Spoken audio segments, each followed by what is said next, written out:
امان الله ګران وایي چې په جوماتونو لمبې مه بلوه، په جوماتونو لمبې مه بلوه، په اسمانونو لمبې مه بلوه،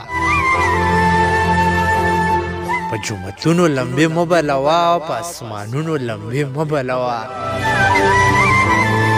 په مذهبونو فتوې مه لګوه، په مذهبونو فتوې مه لګوه، په تاریخونو لمبې مه بلوه، په دیوالونو کې دې څه مطلب دی؟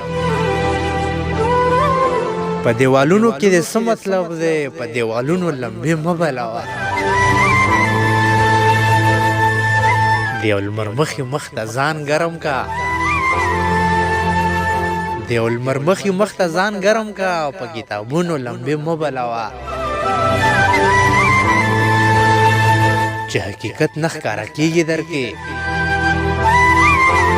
چې حقیقت نه ښکاره کېږي درکې، نو په خیالونو لمبې مه بلوه. د فلسفو خوندونه ولې اخلې؟ د فلسفو خوندونه ولې اخلې؟ په عذابونو لمبې مه بلوه. سلام کوه ګرانه لاس مه راکوه، سلام کوه ګرانه لاس مه راکوه، خیر دی په زړونو لمبې مه بلوه، په جوماتونو لمبې مه بلوه، په اسمانونو لمبې مه بلوه.